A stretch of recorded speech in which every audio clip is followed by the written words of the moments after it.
श्रीचैतन्यमनोभीष्टं स्वाभितं येन भूतले स्वयं रूपकदा मह्यं ददाति स्वपदान्तिकं वन्देऽहं श्रीगुरु श्रीयुतपदकमलं श्रीगुरुं वैष्णवांस श्रीरूपं साग्रजातं सगगणरघुनाथान्वितं तं सजीवं साद्वैतं सावधूतं परिजनसहितं कृष्णचैतन्यदेवं श्रीराधाकृष्णपादान् सगगणा ललिता श्रीविशाखान्वितांश हे कृष्णा करुणा सिंधु दीनबंधो जगत्पदे गोपेश गोपिका कांता राधा कांता नमोस्तुते तप्त कांचन गौरांगी राधे वृंदावनेश्वरी वृषभानुसुदे देवी प्रणमामि हरिप्रिये वाञ्छाकल्पतरूपयस्य कृपा सिन्धु भयेव च पतितानां पावनेभ्यो वैष्णवेभ्यो नमो नमः। जय श्री कृष्ण चैतन्य प्रभु नित्यानंद श्री अद्वैत गदाधर श्रीवासादि गौरभक्त वृंद हरे कृष्ण कृष्ण कृष्ण हरे हरे हरे राम राम राम हरे हरे मूकं करोति वाचालं पङ्गुं लङ्घेतये गिरिं यत्कृपातमकं वन्दे श्रीगुरुं दीनदारिणं परमानन्दमाधवं श्रीचैतन्य ईश्वरं हरि ओं तत्सत्। ओम नमो भगवते वासुदेवाय। ओम नमो भगवते वासुदेवाय। ओम नमो भगवते वासुदेवाय। नारायणं नमस्कृत्य नरं चैव नरोत्तमं देवीं सरस्वतीं व्यासं ततो जयमुदीरयेत्। नष्टप्रायेषु अभद्रेषु नित्यं भागवत सेवयां भगवती उत्तमश्लोके भक्तिर्भवति नैष्टिकी। निगमकल्पतरो कलितं फलं सुखं गातमृतद्रवसंयुतं व्यवत भागवतमरसमालयं मुगरगोरसिका पुवि पावकाः शृण्वतां सकदः कृष्णा पुण्यस्मरणकीर्तनः हृदयन्तस्थो हि अभद्राणि वितर्णोति सुकृतः सदाम्। हरे कृष्णा प्रभु जी नன்றி। कृष्ण जय जगन्नाथ जय जगन्नाथ जय जगन्नाथ जय जगन्नाथ जय बलदेवा जय सुभद्रा जय जय बलदेवा जय सुभद्रा सुभद्रा जगन्नाथ जगन्नाथ स्वामी स्वामी नयन पताका शयन पताकामे भवातु मे वृंदावन चंद्र अमर प्रभु जगन्नाथ जय जगन्नाथ जय जगन्नाथ नीलाचल चंद्र अमर प्रभु जगन्नाथ जय जगन्नाथ स्वामी जय जगन्नाथ उज्ज्वल हरे अमर प्रभु जगन्नाथ उज्ज्वल हरे अमर नयन पते जगन्नाथ स्वामी नयन पतकामिन् नयन पतकामि भवातु मे जय कृष्ण बलराम जय कृष्ण बलराम जय कृष्ण बलराम जय कृष्ण बलराम जय जगन्नाथ जय बलदेवा जय सुभद्रा सुदर्शना ஜெய் ஜெகநாத் சுவாமிக்கு ஜெய். ஹரே கிருஷ்ணா பக்தர்களே, மீண்டும் உங்களை இந்த ஒரு சிறப்பு நிகழ்ச்சி ஜெகநாதருடைய ரத யாத்திரை சென்று கொண்டிருக்கிற இந்த நேரத்துல ஒரு சிறப்பு நிகழ்ச்சியை உங்களில் வரவேற்பதில் பெருமகிழ்ச்சி அடைகிறேன். நம்ம வந்து ஒரு நாளை இந்த கிளாஸ்ல வந்து நம்ம இந்த ஜெகநாதரை பற்றிய ஒரு சிறப்பு நிகழ்ச்சியில கடைசியா அந்த குண்டிச்சா மர்ஜனத்தை பத்தி நம்ம தெரிஞ்சுக்கிட்டோம். ஆக்சுவலா நாளைக்கு வந்து ரத யாத்திரை, பூரியில் நாளைக்கு ரத யாத்திரை நடைபெற போகிறது. ஒவ்வொரு ஊர்லயும் ஒவ்வொரு இடங்களிலும் பல்வேறு தினங்களில் கொண்டாடுகிறார்கள். நம்ம சென்னை பிரதான ஆலயம் ஈஞ்சம்பாக்கத்துல இருக்கிற அந்த ஆலயம், அக்கறையில இருக்கிற அந்த ஆலயம் வந்து ஞாயிற்றுக்கிழமை. உங்களுக்கு எல்லாம் இன்விடேஷன் எல்லாம் பார்த்துருப்பீங்க. யாரெல்லாம் சென்னையில இருக்கீங்களோ நீங்களாம் தயவு செய்து இதில் கலந்துக்கிட்டு பகவானினுடைய கிருப்பையை பெற வேண்டும் என்று பணிவன்புடன் கேட்டுக்கொள்கிறேன். ஸோ இன்னைக்கு வந்து நம்ம என்ன பார்க்க போறோம் அப்படின்னா, ஜெகநாதர் ரத யாத்திரை நாளைக்கு வந்து பூரியில நடக்கிறதால அந்த ரத யாத்திரையை பற்றி, இந்த ரதத்தை பற்றி, பகவானினுடைய பிரயாணம் எப்படி வந்து ஸ்ரீமந்திர குண்டிச்சாக்கு, அதே போல சைத்தன்ய மகாபிரபு அவர் 24 வருடங்கள் பூரியில இருந்திருக்காரு, நம்ம பார்த்திருக்கோம், தெரிஞ்சிருக்கோம் எல்லாருக்குமே. அதுல ஜெகநாதர் ரத யாத்திரை நம்ம கடைசி கிளாஸ்ல வந்து குண்டிச்சா மர்ஜனம் எப்படி மகாபிரபு தன்னுடைய சகாக்களோடு பக்தர்களோடு செய்தார் அப்படிங்கிற ஒரு விஷயத்தை பார்த்தோம். இந்த ரத யாத்திரை நேரத்தில் மகாபிரபு அவர்களுடைய லீலைகள் எப்படிப்பட்ட லீலைகள் அப்படிங்கிற விஷயத்தையும் நம்ம தெரிஞ்சுக்கலாம். அது தவிர பகவானினுடைய ஒரு அற்புதமான லீலைகள் என்னென்னலாம் லீலைகள் நிறைய பண்ணியிருக்கார் அவரு. நமக்கு இந்த நேரம் இன்னைக்கு எவ்வளவு நேரம் இருக்கோ அதற்கு ஏற்றாற் போல அவருடைய ஒரு லீலைகள், பொதுவான லீலைகள், பக்தர்கள்கிட்ட எப்படி ஒரு லீலைகள்லாம் பண்ணியிருக்காரு அப்படிங்கிற ஒரு விஷயத்த நம்ம தெரிஞ்சுக்கலாம். முதல்ல இந்த ரத யாத்திரையினுடைய ஒரு சிறப்பு நம்ம ஆரம்பத்துல இருந்தே பார்த்துக்கிட்டு இருக்கோம். பகவானுடைய ரூபம் எதற்காக வந்தது, பகவானுடைய தோற்றம் இப்படி அமைவதற்கான காரணம் என்ன, எந்த ஒரு காரணத்திற்காக அவர் ஒரு அவதாரி, அதாவது பகவான் கிருஷ்ணர் ஜெகநாதர் ரூபத்தில் வந்தார் அப்படிங்கிற விஷயம் எல்லாமே நமக்கு தெரியும். 15வது அத்தியாயம் புருஷோத்தம யோகம் அப்படின்னு சொல்லுவோம் இல்லையா பகவத்கீதையில, அதுல ஒரு அற்புதமான ஒரு ஸ்லோகம், யோ மாம் ஏவம் அஷாமூதோ ஜானாதி புருஷோத்தமம், ஜானாதி புருஷ உத்தமம். அப்படின்னா புருஷ உத்தமம் என்றால் பரம்பொருள், சுப்ரீம் பர்சனாலிட்டி ஆஃப் காட் சொல்லுவோம் இல்லையா, அந்த பரம்பொருள் ஜானாதி தெரிவதற்காக எல்லாருக்குமே என்னை பற்றி தெரிய வேண்டும். அவர் அதுதான் சொல்றாரு, எந்த விதமான ஒரு சந்தேகமும் இன்றி என்னை, எல்லாம் தெரிந்த என்னை எவன் ஒருவன் தெரிந்து கொள்கிறானோ, என்னுடைய பக்தி தொண்டில் எவன் ஒருவன் ஈடுபடுகிறானோ அவன் சிறப்பை பெறுகிறான். அவன் என்னுடைய பக்தி தொண்டில் எப்பொழுதுமே தன்னை ஈடுபடுத்திக் கொள்கிறான். அவருடைய பக்தி தொண்டில் ஈடுபடுத்திக் கொள்ள வேண்டும், பகவானினுடைய பக்தி தொண்டில் ஒருவன் ஈடுபடுத்திக் கொள்ள வேண்டும் என்றால் எந்த விதமான சந்தேகமும் இன்றி அனைத்தையும் தெரிந்த பகவானை நாம் தெரிந்து கொள்ள வேண்டும். சோ இது எப்படி தெரியும் அப்படின்னா, பல்வேறு விதங்களில் பகவானை பற்றி நம்மால் தெரிந்து கொள்ள முடியும். அதுல ஒண்ணு, பகவானை பார்ப்பதின் மூலமாக நமக்கு அவர் மீது ஒரு ஆர்வம் ஏற்படுகிறது. அந்த பகவானை பற்றி நாம் தெரிந்து கொள்ள வேண்டும், யார் இவரு, இவருடைய லீலைகள்லாம் என்ன அப்படிங்கிற ஒரு விஷயம் தெரிந்து கொள்ள வேண்டும் அப்படின்னு. ஸ்ரீஷேத்ரா, ஸ்ரீமந்திர் சொல்றோம் இல்லையா, ஸ்ரீஷேத்ரா ஜெகநாத்புரி, அதனுடைய இன்னொரு பேரே புருஷோத்தம கஷேத்ரா. சோ புருஷோத்த உத்தமம், புருஷ உத்தமம் அப்படின்னு பார்த்தோம் இல்லையா, அந்த புருஷோத்தம கஷேத்திரத்தில் பகவானுடைய கருணை அளவிட முடியாத கருணை.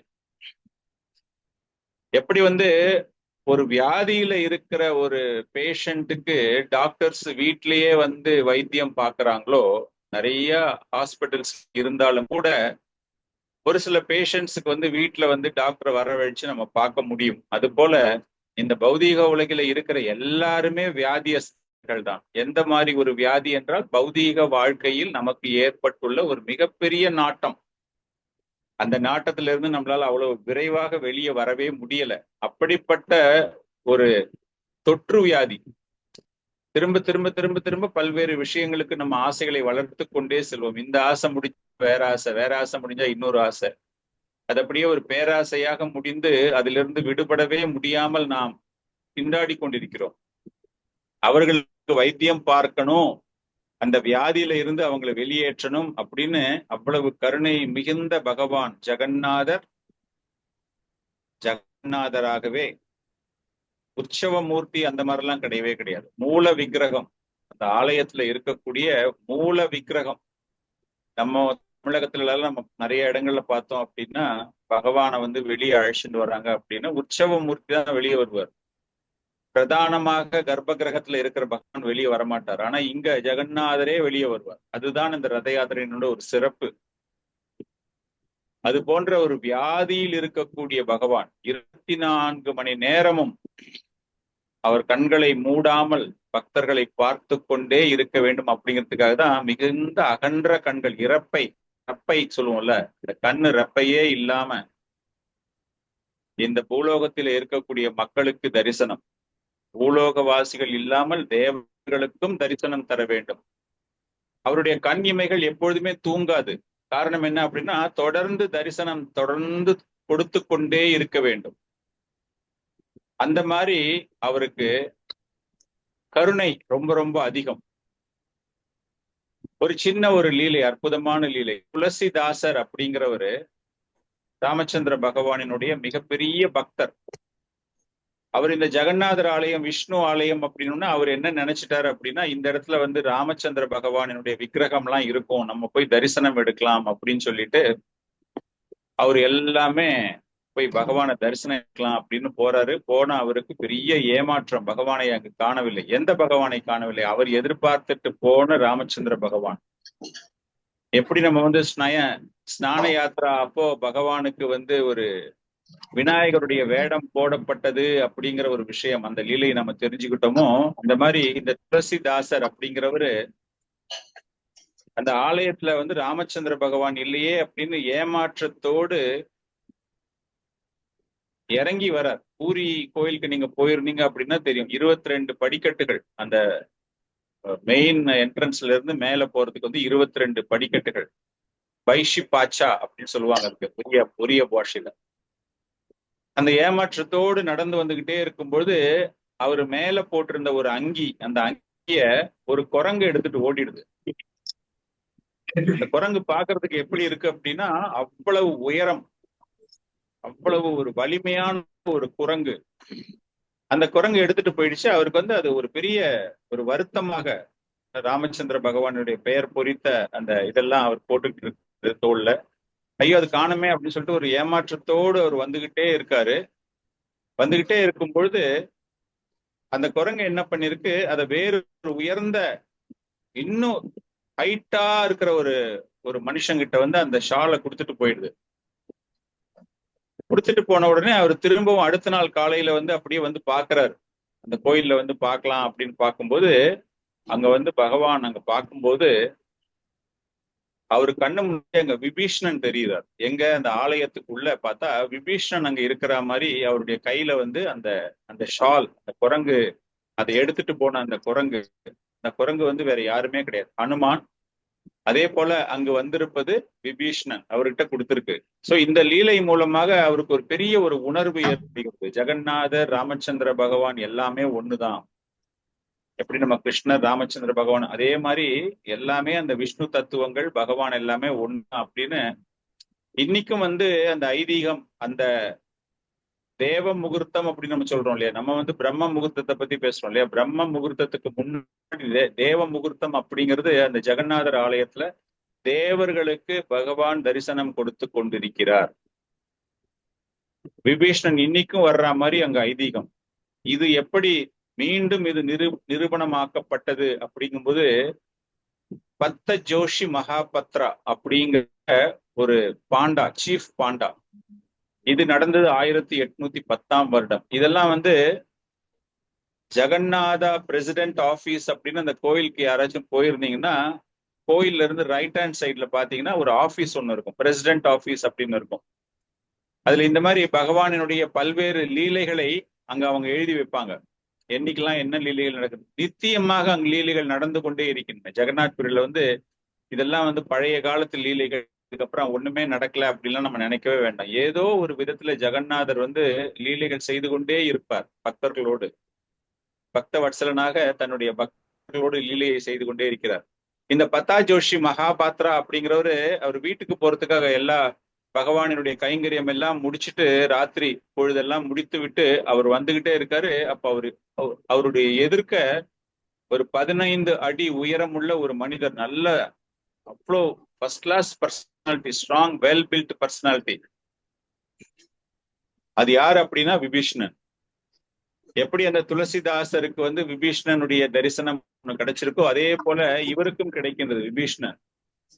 அப்ப அவர் சொல்றாரா, நான் தான் விபீஷ்ணன் அப்படிங்கும்போது ரொம்ப சந்தோஷப்பட்ட அந்த பட்டாச்சாரி என்ன பண்றாரு, மகாபாத்ரா என்ன பண்றாருன்னா, உங்க அடையாளமா எனக்கு ஏதாச்சும் நீங்க கொடுக்க முடியுமா அப்படிங்கும்போது அவருடைய காதுல இருக்கிற அந்த காதணி இல்லையா, காதணியில கையில போட்டிருக்கிறது, கையில நம்ம ஒரு வளை காப்பு மாதிரி போடுவோம் இல்லையா, அந்த காப்பு, அவருடைய கையில போட்டிருக்கிற அந்த காப்பை எடுத்து இந்த மகாபத்ராவுக்கு தருகிறார்.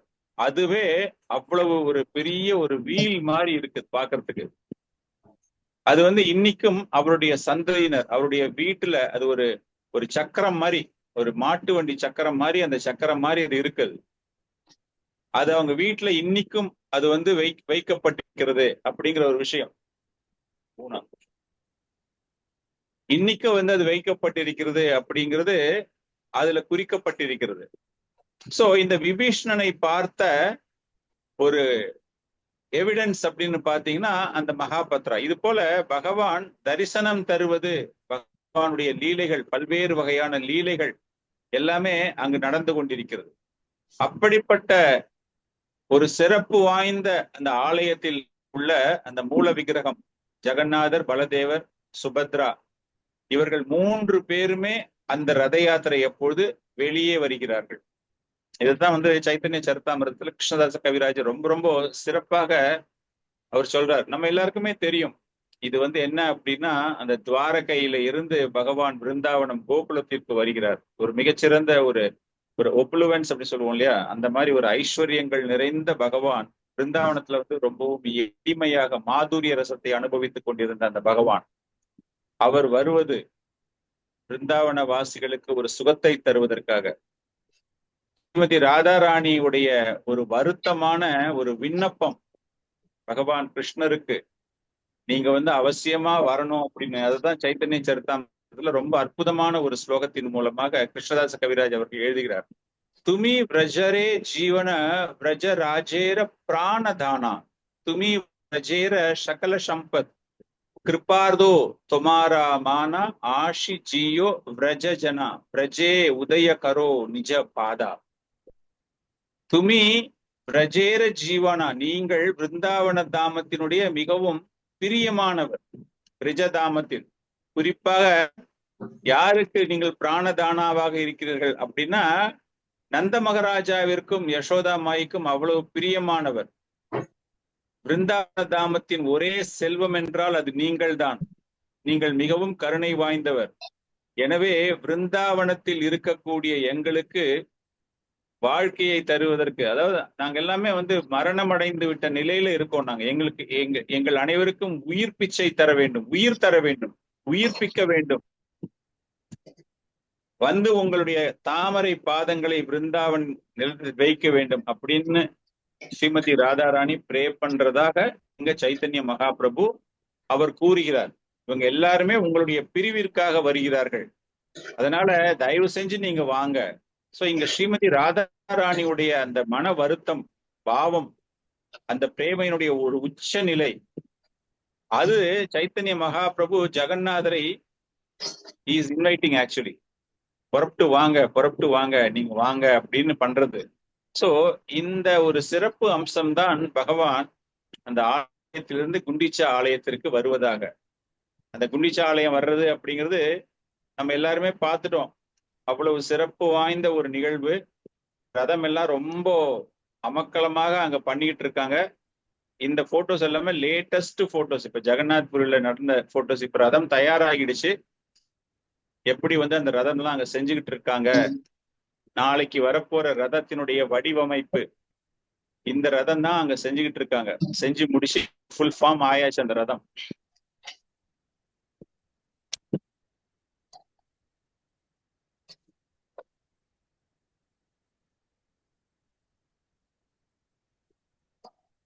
இந்த மாதிரி 3 ரதங்கள், 3 ரதத்தினுடைய அமைப்புகளும் அங்க பண்ணிக்கிட்டு இருக்காங்க. இந்த பெரிசா போட்டிருக்காங்க பாத்தீங்களா கோலம், இதுதான் வந்து அந்த ஸ்ரீ மந்திரனுடைய முகப்பு துவாரம். இங்கிருந்துதான் பகவான் வெளியே வந்துட்டு அந்த ரதம் இங்க நிறுத்தப்படும். அந்த இடத்துல வந்து பகவானை வந்து நாளைக்கு ரதத்துல அமர்த்தி குண்டிச்சாவிற்கு அழைத்து செல்வார்கள், ரதமாக போகும். இது போன வருஷத்தினுடைய ரதத்தினுடைய அமைப்பு. அந்த குண்டிச்சா ஆலயத்திலிருந்து அந்த ரதம் புறப்பட்டு பெரிய பெரிய தாம்பு கயிறு, இந்த கயிறு தான் ஒவ்வொரு ரதத்தை இழுக்கிறதுக்காக, அவ்வளவு வலிமை வாய்ந்த ரதம். அதை இழுப்பதற்கு அவங்களால செய்யப்பட்ட இதை வச்சுக்கிட்டு தான் நம்ம இந்த ரதத்தை இழுக்கணும். கூட்டம், போன வருஷத்து கூட்டம் பாருங்க எவ்வளவு கூட்டம். இந்த 3 ரதம் குண்டிச்சா ஆலயத்துக்கு வரும்போது, இது வந்து கோயில்ல இருந்து ஒரு 200 மீட்டர் தான் தாண்டி இருக்கு. அந்த பில்டிங் ரைட் ஹேண்ட் சைட்ல பில்டிங் பாக்குறீங்க இல்லையா, அதை தாண்டி அந்த பக்கம் கோயில். இவ்வளவு தூரம் தான் வந்திருக்கு ரதம். அவ்வளவு கூட்டம், இவ்வளவு கூட்டத்தையும் மீறிக்கிட்டு அந்த ரதம் வந்து குண்டிச்சா ஆலயத்துக்கு போக வேண்டும். சோ இவ்வளவு சிறப்பு வாய்ந்த அந்த ரத யாத்திரை நாளை துவங்க இருக்கிறது. இப்ப இதுல நம்ம என்ன தெரிஞ்சுக்க போறோம் அப்படின்னா, இந்த ரதத்தை எப்படி செய்கிறார்கள். சின்ன ஒரு இன்ஃபர்மேஷன், ரொம்ப இன்ட்ரெஸ்டிங்கான ஒரு இன்ஃபர்மேஷன் இது. இந்த ரதத்தை செய்யறதுக்கு அப்படின்னு பார்த்தோம் அப்படின்னா, அந்த குறிப்பிட்ட குடும்பத்தினரை தவிர வேறு யாரும் அது செய்வதற்கு அனுமதிக்கப்பட மாட்டார்கள். இது வந்து பிரம்மாண்டமான ரதம், அவ்வளவு பெரிய ரதம், அவ்வளவு பெரிய கூட்டம். கிட்டத்தட்ட 1 டன் எடை உள்ள பகவான் வெயிட் வந்து 800 கிலோல இருந்து 1 டன் வரைக்கும். அந்த 1 டன் ரதத்தை வந்து அதுல வச்சு, அதுல வந்து அந்த பாண்டாஸ் மாத்திரம் பாத்தீங்கன்னா ஒரு 30-40 பாண்டாஸ் ஒவ்வொரு ரதத்திலையும் உட்காந்துக்கிட்டு இருப்பாங்க. சோ அவங்களுடைய வெயிட் எல்லாம் கணக்கு போட்டு பாருங்க. ஒரு 75 கிலோ போட்டு இன்ட்டு 40ன்னு போட்டீங்கன்னா அது கிட்டத்தட்ட ஒரு 3000 கிலோ. 3 டன் பிளஸ் பகவான் இவ்வளவு வெயிட் சேர்த்து அந்த ரதத்தை இழுத்துக்கிட்டு போகணும். அது இழுக்கிற கூட்டம் அவ்வளவு பெரிய கூட்டம். அப்படின்னா இன்ஜினியரிங் டெக்னிக்கலி பாத்தீங்க அப்படின்னா ஒரு பெரிய இன்ஸ்டியூட்ல படிச்ச மெக்கானிக்கல் இன்ஜினியரை வச்சுதான் வந்து யூ ஹாவ் டு டயக்ராம் எல்லாம் வரைஞ்சி எல்லா செட்டப்லாம் நீங்க பண்ணணும்ல. இங்க வந்து அதெல்லாம் கிடையவே கிடையாது. இந்த ரதம் பண்றதுக்காக எந்த ஒரு குடும்பம் பகவானுக்கு தைத்தியாஸ் எந்த ஒரு குடும்பம் பகவானுக்காக சேவகம் செய்கிறார்களோ அந்த குடும்பத்து நபர்கள் மட்டும்தான் இதை செய்து கொண்டிருப்பார்கள். வேற யாருக்குமே எந்த விதமான ஒரு பர்மிஷனுமே கிடையாது.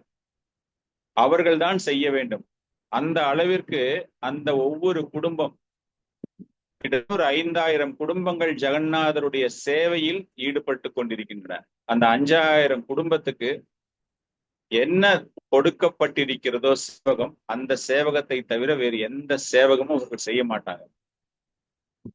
சமைக்கணும், பகவானுக்கு பிரசாதம் செய்யணும் அப்படின்னு அந்த கிச்சன்ல இஞ்சி ஜிஞ்சர் அதை கட் பண்றதுக்கு ஒரு குடும்பத்திற்கு அதான் வேலை அப்படின்னா அந்த குடும்பம் அதை தவிர வேறு எந்த வேலையுமே செய்ய மாட்டாங்க. அதே போல அங்கு பகவானினுடைய ஒரு கிருபை கருணை என்னவென்றால் அந்த பாண்டாக்களுக்கு அந்த சேவகம் செய்யக்கூடிய குடும்ப அங்கத்தினர்களுக்கு பிறக்கக்கூடிய முதல் குழந்தை ஆண் குழந்தை தான். அந்த ஆண் குழந்தையை அவங்க என்ன பண்ணுவாங்க அப்படின்னா பகவானுடைய சேவகத்தில் அவர்கள் அந்த குழந்தையை கொடுத்து விடுவார்கள். இப்ப நம்ம எல்லாம் வந்து குழந்தை பிறக்கிறதுக்கு முன்னாடியே வந்து எந்த ஸ்கூல்ல அட்மிஷன் போடணும், பெரிய கான்வென்ட்ல படிக்க வைக்கணும் அப்படின்னு பிளான் பண்ணி அதுக்கு பெரிய படிப்பு கொடுத்து அது வெளிநாட்டுக்கு எங்க போகணும் என்ன செய்யணும் அப்படின்னு பெரிய பெரிய திட்டங்கள் போட்டுக்கிட்டு இருக்கோம். அந்த குழந்தைங்க அப்பா அம்மாவுக்கு கூட சேவகம் செய்யாதுங்க. ஆனா இங்க இவங்கெல்லாம் எப்படின்னா பிறக்கக்கூடிய குழந்தை பகவானுக்காக கொடுக்கப்படுகிறது. அந்த பையன் பகவானுக்கு மட்டும்தான் சேவகம் செய்வான். அவன் வந்து பெரிய டாக்டர் ஆகணும், பெரிய இன்ஜினியர் ஆகணும்னு ஆசைப்படுறதே கிடையாது. முழுக்க முழுக்க பகவானின் மீது ஒரு நம்பிக்கை. சோ அப்படிப்பட்ட அது போன்ற அந்த குடும்பம் எந்த குடும்பமோ அந்த குடும்பம் தான் அந்த ரதத்தை செய்கின்றன. இவங்கெல்லாம் யாரு அப்படின்னா விஸ்வகர்ம சேவகர்கள் அப்படின்னு பேர் இவங்களுக்கு எல்லாம். விஸ்வகர்மா நம்ம பார்த்தோம் இல்லையா, பகவானுக்கு வடிவமைத்தவர், உருவத்தை வடிவமைத்தவர், மகாபதி ராணான்னு பார்த்தோம்ல, அந்த மாதிரி அந்த ஒரு சேவகர்கள் இவங்க எல்லாருமே. இந்த ரதத்தை செய்வதற்கு 57 நாட்கள் எடுத்துக்கொள்வார். இது வந்து தொடர்ந்து ஒவ்வொரு வருஷமும் இதேதான் ஃபார்மாலிட்டிஸ். அந்த நேரத்துல கரெக்டா அந்த 57 நாட்கள் மகாகாலா அப்படின்னு ஒரு இடம் ஒண்ணு இருக்கு. மகாகாலா அப்படிங்கும்போது அந்த கஜபதி ராஜாவினுடைய அரண்மனைக்கு எதிரில தான் இது செய்யப்படும். அக்ஷய திருத்தியான்னு நம்ம சொல்றோம்ல, அக்ஷய திருத்தியா அப்படின்னா நம்ம உடனே என்ன பண்ணுவோம், ஏதாச்சும் ஒரு தங்க ஆபரண மாளிகைக்கு சென்று அங்க போயிட்டு ஒரு 1/2 கிராம் 1 கிராம் நம்ம காயின் வாங்கினா நம்ம லைஃப்லயே பெருசா அச்சீவ் பண்றோம் நம்ம நினைச்சிட்டு இருப்போம் இல்லையா. கரெக்டா அந்த அக்ஷய திருத்தி அப்போ ரதம் செய்வதற்கு ஏற்பாடு செய்யப்படும். அதுல இருந்து 57வது நாள். அதே போல அவர்கள் பயன்படுத்தக்கூடிய அந்த மரத்துண்டுகள் 2188 துண்டுகள். இது வந்து அப்படியே ப்ரிசைஸா ஒவ்வொரு வருஷமும் இவ்வளவு நம்பர்ஸ் தான் அவங்க யூஸ் பண்ணுவாங்க. ஒரு பெரிய புக்ல எழுதி வச்சுக்கிறது, டயக்ராம் போடுறது அதெல்லாம் ஒண்ணுமே கிடையாது. ஒவ்வொரு வருஷமும் எப்படி பண்றாங்களோ அதே மாதிரி பண்ணிக்கிட்டே இருப்பாங்க. அவங்களுக்கு வந்து not highly qualified return law, return procedure, return diagram, manual ஒண்ணுமே கிடையாது. பகவானை பிரார்த்தனை செய்து கொண்டு இந்த தொழிலில் அவர்கள் ஈடுபடுகிறார்கள். 57 தினங்கள், 2188 கட்டைகள். அதே போல ஒவ்வொரு ரதத்திற்கும் பயன்படுத்தக்கூடிய அந்த துணி அவ்வளவு பிரகாசமான துணிகள். பார்ப்பதற்கு வந்து அந்த சில்க் துணி, ஒவ்வொரு துணியும் அப்படியே மூடி வச்சுட்டு அவ்வளவு பிரமாதமாக அந்த துணிகள் பயன்படுத்தப்படுகின்றன. எல்லாமே வந்து மேன்மேடு.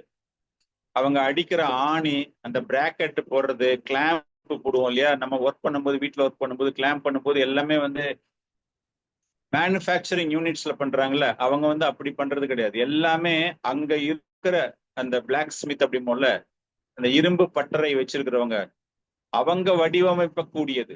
அந்த இரும்பு உலோகங்களை எல்லாம் வாங்கி அவர்கள் வடிவமைப்பார்கள். எப்படி அதை பண்ணணும், அந்த கிளாம்ப் எப்படி சைஸ் வேணும், எந்த ஷேப் வேணும் அப்படின்ட்டு. மார்க்கெட்ல போயிட்டு ரெடிமேடா இல்லைன்னா பெரிய கம்பெனிங்க கிட்ட சொல்லி ரெடிமேடா பண்றதெல்லாம் கிடையவே கிடையாது. அந்த நேரத்துக்கு அவங்க என்ன வேணுமோ அதை செய்வார்கள்.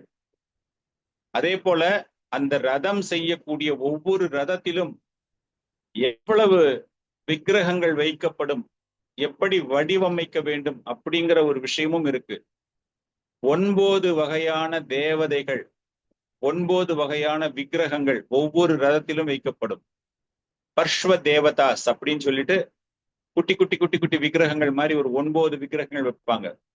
அதன் பிறகு கோடா, குதிரைகள் சொல்லுவோம் இல்லையா, 4 குதிரைகள், ஒவ்வொரு ரதத்திலையும் 4 குதிரைகள் வைக்கப்படும். துவாரபாலகாஸ், ஒவ்வொரு ரதத்திலையும் 2 துவாரபாலகர்கள், டோர் கீப்பர் சொல்றோம் இல்லையா, ஜெய விஜயன் மாதிரி, அந்த மாதிரி 2 பேர் ஒவ்வொரு ரதத்திலும் இருப்பாங்க. அதே போல ஒவ்வொரு சாரதி, அதே போல வஜ தேவதா, எப்படி வந்து அர்ஜுனனுடைய ரதம் செய்யும் பொழுது, ரதம் செல்லும் பொழுது சாரதியாக பகவான் இருந்து அந்த ரதம் செல்லும் பொழுது ஹனுமான் எப்படி அந்த துவஜத்தில் இருந்தாரோ, தேவதையாக துவஜ தேவதா அந்த கொடியினுடைய ரூபமாக அதுல இருந்தாரோ, அது போல இந்த ஒவ்வொரு ரதத்திற்கும் அந்த கொடி மேல ஒரு தேவதா இருப்பார்கள். அது இல்லாம அஷ்ட மஞ்சரிகள், எப்படி பகவான் கிருஷ்ணருக்கு வந்து ஸ்ரீமதி ராதாராணியுடைய அந்த சகிகள் இருக்காங்களோ, அது போல அஷ்ட மஞ்சரிகள். இது எல்லாமே மரத்தால் செய்யப்பட்டது. இது இத்தனையுமே வந்து ஒரு ரதத்தின் உள்ள இருக்கும். இப்படிப்பட்ட மரத்தில் இப்படிப்பட்ட மரத்தினால், it is not an architectural invention or something like the drawing, அதெல்லாம் ஒண்ணுமே கிடையாது. எல்லாமே மேனுவலா போடுறாங்க. இவங்களுக்கு எல்லாம் வந்து காலேஜ்ல போய் ட்ரைனிங் ஆர்ட் கல்ச்சர் அதெல்லாம் படிச்சோ அதெல்லாம் ஒண்ணுமே கிடையாது. அவங்க எல்லாமே யூஸ் பண்றது என்னன்னா ஹாத்து அவர் அங்கிலி அப்படிம்பாங்க அந்த ஊர்ல. ஹாத்துனா கை சைஸ். நம்ம ஒரு ஜான் 2 ஜான் அப்படின்னு சொல்றோம் இல்லையா, ஒரு விரல் அளவுன்னு சொல்றோம் இல்லையா, அங்குலி விரல் அளவு. அவங்க மெஷர்மெண்ட் பண்றது எல்லாமே கையில வச்சுட்டு தான் அவங்க மெஷர்மெண்ட் பண்ணுவாங்க. அந்த மாதிரி போட்டு எல்லாத்துக்குமே வந்து மரத்தினால், அவங்களால பயன்படுத்தக்கூடிய மரத்தினால், அதே மாதிரி அவர்கள் பயன்படுத்தக்கூடிய உபகரணங்கள் எல்லாமே ட்ரெடிஷ்னல் டூல்ஸ். முட்காரா கோரமுண்டா அப்படின்னா மரத்தால் செய்யப்பட்ட சுத்தி. அந்த ஃப்ரண்ட்ல கொஞ்சம் குண்டா இருக்கும் அடிக்கிறதுக்கு, ஒரு மரத்தால் ஆன சுத்தி, அதைத்தான் அவங்க யூஸ் பண்ணுவாங்க. டிஃப்ரெண்ட் டூல்ஸ் நம்ம பாக்குறோம், இன்ஜினியரிங் டூல்ஸ் எல்லாம் நம்ம பாக்குறோம், அந்த மாதிரிலாம் அவங்க ஒண்ணுமே பண்ண மாட்டாங்க. அதே போல ஒவ்வொரு வருடமும் புதிதாக ரதங்கள் செய்யப்படும். இப்ப நிறைய கோயில்கள் நம்ம பாக்குறோம், ரதத்தை பண்ணிட்டு அதை தனியே ஒரு இடத்துல வச்சிருவாங்க, தேர் வைக்கிறதுக்குன்னு ஒரு இடம் வச்சுட்டு ஒவ்வொரு வருஷமும் அதை வெளியே எடுத்து பெயிண்ட் அடிச்சு சின்னதா ரிப்பேர் பண்ணி அதையே யூஸ் பண்ணிட்டு இருப்பாங்களா. இங்க வந்து அப்படி கிடையாது. கம்ப்ளீட்டா எவ்ரி இயர் இந்த 57 நாட்கள் அக்ஷய திருத்தியால ஆரம்பிச்சு முழுக்க புதிதாக செய்யப்பட்ட ரதங்கள் தான், அப்படிப்பட்ட ரதங்கள் தான் அது செய்யப்படும். இந்த ரதத்துல என்னென்னலாம் இருக்கும் நம்ம வந்து சொல்லிட்டோம், இவ்வளவுலாம் இருக்குன்னு சொல்லிட்டு. இந்த ரதம், ஒவ்வொரு ரதத்தினுடைய பெயர் என்ன அப்படின்னா, ஜெகநாதர் வரக்கூடிய ரதத்தின் பெயர் நந்தி கோஷ். அதனுடைய உயரம் 7 அடி 16 சக்கரங்கள் உடையது. 7 feet and 16 wheels. 16 கலைகள், தயா, பொறுமை, ஷமா, தீர்ப்பு வழங்குவது, தபஸ்யா, சரிசமமான நோக்கு, அந்த மாதிரி அந்த 16 வகையான குணங்கள், அந்த குணங்களை குறிக்கக்கூடிய வகையில் 16 சக்கரங்கள், 7 அடி, அதனுடைய உயரம் 45 சென்டிமீட்டர். இதெல்லாம் பிக்ஸ்டு. ஒவ்வொரு வருஷமும் இதைத்தான் கரெக்டா வருவாங்க. அதே போல மஞ்சள் கலர்ல 4 குதிரைகள் பூட்டிய தாருகன், பகவான் கிருஷ்ணருடைய சாரதி தாருகன், அவன்தான் வந்து ஜெகநாதருடைய ரதத்தை செலுத்தக்கூடியவனாக வந்து அமர்கிறான். அந்த 4 குதிரைகளுடைய பெயர் என்னன்னா சங்கிகா, ரேச்சிகா, மோச்சிகா, ஜுவாலினி. அப்படின்னு 4 குதிரைகள். அடுத்தது பலராமர், அவருடைய ரதத்தின் பெயர் வந்து தலத்வஜம். அது வந்து 14 சக்கரங்கள். ஃபர்ஸ்ட் வந்து 16, இது வந்து 14 சக்கரங்கள் உடையது. ஒவ்வொரு மன்வந்தரத்தினுடைய பெயரில் அதை ஞாபகப்படுத்துற விதத்துல அதனுடைய ஒரு ஐடென்டிபிகேஷன், சிக்னிபிகன்ஸ். மன்வந்த்ராஸ், ஸ்வயம்புவா, ரோச்சிஸ்தா, உத்தமா, ரைவதா, வைவஸ்வதா. இப்போ போயிட்டு இருக்கிறது வைவஸ்வத மன்வந்திரம் இல்லையா? அந்த மாதிரி ஒவ்வொரு மன்வந்திரத்தினுடைய பெயரை வைத்து அந்த இது 1 அடி கம்மி, ஹைட்டை பொறுக்கும் போது 1 அடி கம்மி. அதே போல நீல நிறம், அந்த துணிகள் எல்லாமே நீல நிறத்தில் செய்யப்படும். அந்த 4 குதிரைகளினுடைய பெயர் வேதங்களினுடைய பெயர்கள். ரிக்வேதம், யஜுர்வேதம், சாமவேதம், அதர்வண வேதம். அந்த சேரியட் டிரைவர் வந்து மத்தாலி. மத்தாலி யாரு? இந்திரதேவனுடைய சேரியட், இந்திரதேவர் ரதத்தினுடைய சாரதி. வாசுகி இல்லையா, அந்த பாம்பு, அந்த வாசுகி தான் கயிறு, தாம்பு கயிறாக, அந்த ரதத்தை இழுக்கக்கூடிய கயிறாக அங்கு வருவது யார் என்றால் வாசுகி. சுபத்ரா தேவ தலனம் இல்லைன்னா பத்மத்வஜம் அப்படிங்கிற பேரு. 12 சக்கரங்கள், 43 அடி, கொஞ்சம் உயரம் கம்மி, சிவப்பு நிறம். 12 சக்கரங்கள் என்னன்னா 12 மாதங்களை குறிக்கக்கூடியது. குதிரைகளுடைய பெயர்கள் பிரக்ஞா, அனுபா, கோஷா, அக்ரி. அதனுடைய சாரதி யார் என்றால் அர்ஜுனன். ஸ்வர்ணச்சூதன் அப்படிங்கிறது தான் அந்த கயிறு, அந்த தாம்பு கயிறு சொல்றோம் இல்லையா, அதிலேதான் சுதர்சனமும் இருப்பார். இந்த 4 ரதங்கள்ல 3 பேரை நம்ம பார்த்தோம். அங்க இருக்கிறது யாரு என்றால் சுதர்சன் இருப்பார். ஆலயத்தின் உள்ள இருந்து பகவானை வெளியே எடுத்துட்டு வரும்போது அந்த பகண்டி அப்படிங்கிற ஒரு நடனம், அந்த ஒரு இசைக்கருவி இல்ல, அந்த மாதிரி அந்த ஒரு நம்ம எப்படி நாதஸ்வர சவுண்ட் அப்படிங்கிறோம் இல்லையா, அதே போல மிருதங்க சவுண்டுன்னு சொல்றோம் இல்லையா, அந்த மாதிரி அந்த பகண்டி அந்த சவுண்டு ஒரு ஸ்பெஷல் இன்ஸ்ட்ருமெண்ட். அந்த சவுண்டோட அந்த மியூசிக்கோட அந்த டான்ஸ் ஆடிக்கிட்டு பகவானை அங்கிருந்து அழைச்சிட்டு வருவாங்க. முதலில் வருவது யார் என்றால் பலதேவர் தான் வருவார் ஃபர்ஸ்ட். அந்த 3 ரதங்களுமே இருக்கும். நம்ம நுழைஞ்ச உடனே பார்க்கும்போது எக்ஸ்ட்ரீம் லெஃப்ட் ஹேண்ட் சைட்ல ஜெகநாதர், நம்ம எப்படி ஆலயங்கள்ல பாக்குறோம் பகவான், அதே மாதிரிதான் அந்த எக்ஸ்ட்ரீம் லெஃப்ட்ல வந்து ஜெகநாதருக்கு, இந்த ரைட்டுக்கு வந்து பலதேவர்.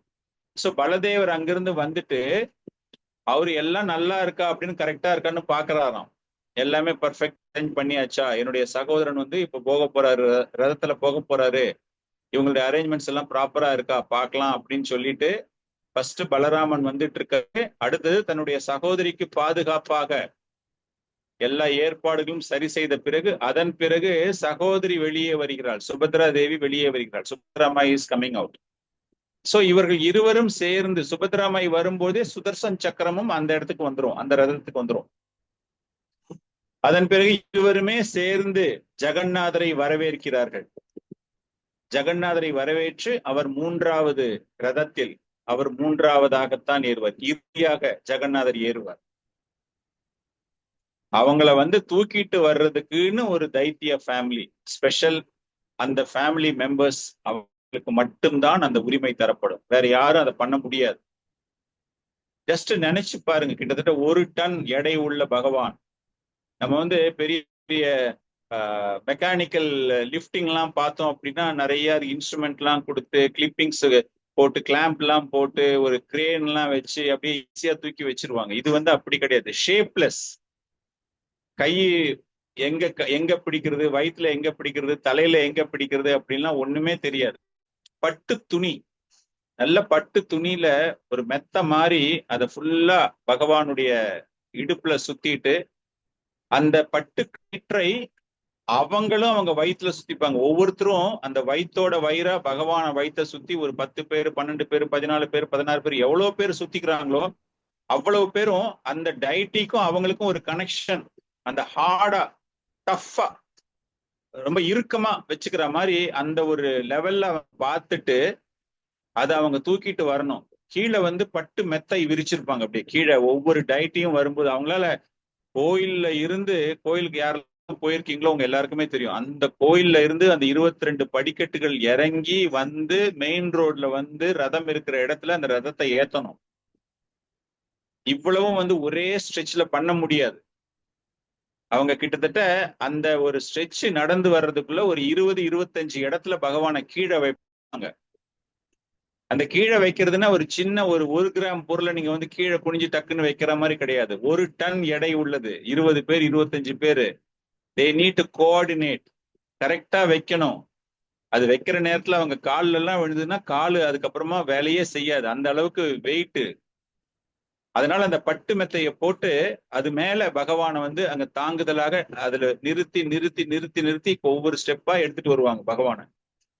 அந்த மாதிரி அந்த வெயிட் அதை இறக்கி போடும் பொழுது அவ்வளவு வெயிட்ல பகவானை கீழே இறக்குவாங்க. லிட்ரலி அப்படியே பொத்துன்னு கீழே போடுற மாதிரி இருக்கும் பாக்குறதுக்கு. அந்த போட்ட வேகத்துல அந்த பட்டு மெத்தை பிச்சுக்கிட்டு அப்படியே காட்டன்ல உள்ள வந்து காட்டன் போட்டு பஞ்சு வச்ச அந்த பட்டு மெத்தை அப்படியே பிச்சு உதறிட்டு அப்படியே பஞ்சு மேல அப்படியே பறக்கும். நீங்க ஒரு சில போட்டோஸ் எல்லாம் பார்த்திருக்கலாம். ஒரு சில டைம்ல வந்துட்டு அவங்க போடும்பொழுது கீழே அந்த மெத்தை அப்படியே கிழிஞ்சு அதுல இருக்கிற பஞ்சு பொறி அப்படியே நம்மளே வந்து ஒரு தலகாணியை எடுத்து உடைக்கிறோம் அப்படிங்கும்போது அது எப்படி தூசோட வெளியே வருதோ அது போல அந்த பட்டு மெத்தை ஃபுல்லா அப்படியே பிச்சுக்கிட்டு வெளியே வரும்.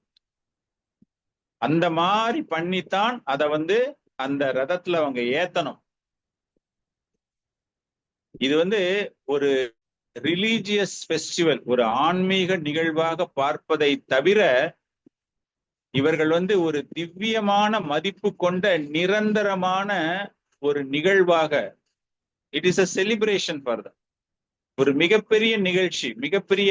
நம்ம எல்லாம் வந்து நிறைய பொங்கல் தமிழ்நாட்டுல எல்லாம் பாத்தீங்கன்னா ஐலாண்டு கிரவுண்ட் ஒண்ணு இருக்கு. எவ்ரி பொங்கல்ல வந்து ஒரு பெரிய இது போடுவாங்க, எக்ஸிபிஷன் மாதிரி போட்டு எல்லாரும் அங்க போயிட்டு ஜாலியா இருக்கலாமாங்க. அந்த மாதிரி இந்த ரத யாத்திரை அப்படிங்கிறது அவர்களுக்கு, அந்த ஒரிய மக்களுக்கு இது வந்து ஒரு மிகப்பெரிய ஒரு நிகழ்ச்சி. அவர்களுடைய ஒரு அன்பை, பகவானினுடைய கருணையை எந்த விதமான ஒரு சமய நோக்கு எதுவுமே இல்லாம சரிசமமாக ஒரு பிரதர்லி ஃப்ரெட்டர்னிட்டி, ஒரு குடும்ப அங்கத்தில் எப்படி வந்து ஒரு குடும்பத்துல இருக்கிற ஒருத்தருக்கு வந்து ஒரு சந்தோஷமான நிகழ்ச்சி அப்படிங்கும்போது எல்லா உறவினர்களும் சேர்ந்து அந்த நிகழ்ச்சியில் கலந்து கொள்கிறார்களோ அது போல இந்த ரத யாத்திரை நேரத்துல எல்லாருமே ஏதாச்சும் சேவகம் செய்யணும், பகவானுக்கு செய்யணும் அப்படின்னு. பொதுமக்களும் எப்படிப்பட்ட பொதுமக்கள் என்றால் ஜாதி சமய வேறுபாடு எதுவுமே இல்லாமல், நிறத்தின் வழியில் எந்த விதமான எதிர்பார்ப்பும் இல்லாமல், மொழியின் வாரியாக இல்லாமல், சமயத்தின் வாரியாக இல்லாமல் யாரு வேணாலும் வரலாம், யாரு வேணாலும் கலந்துக்கலாம். சொல்ல போனா அந்த ஒரு நேரத்துலதான் பகவானை யாரு வேண்டுமானாலும் சென்று தொடலாம்.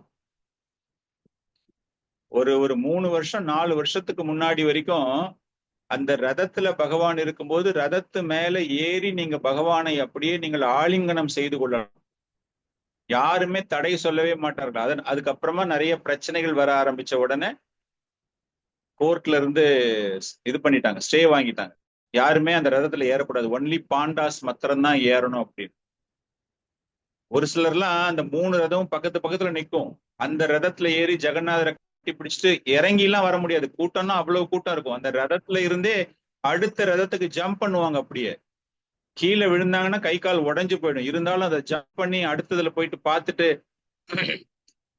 நம்மளால நினைச்சு பார்க்க முடியாத அளவிற்கு அந்த கூட்டம், அந்த அளவிற்கு ஒரு பிரமாதமான ஒரு நிகழ்வு அது. அதை அனைவருமே அவ்வளவு சிறப்பாக அவர்கள் செய்கிறார்கள். பகவான் தன்னுடைய ஆசனத்திலிருந்து, வியாசாசனத்திலிருந்து பகவான் கீழே இறங்கி வந்து பொதுமக்கள் அனைவருக்கும் தரிசனம் கொடுத்து, அவர் வெளியே இருக்கிற வரைக்கும் பகவானை யார் வேணாலும் தொடரலாம். ஆனா ஒன்ஸ் அவர் வந்து அவருடைய இடத்துக்கு போயிட்டார் அப்படின்னா ஒன்லி தட் பாண்டாஸ், வேற யாருக்குமே ஒண்ணுமே அங்க அதிகாரம் கிடையாது. அந்த நியமங்கள் படிதான் எல்லா விஷயங்களுமே நடக்கும்.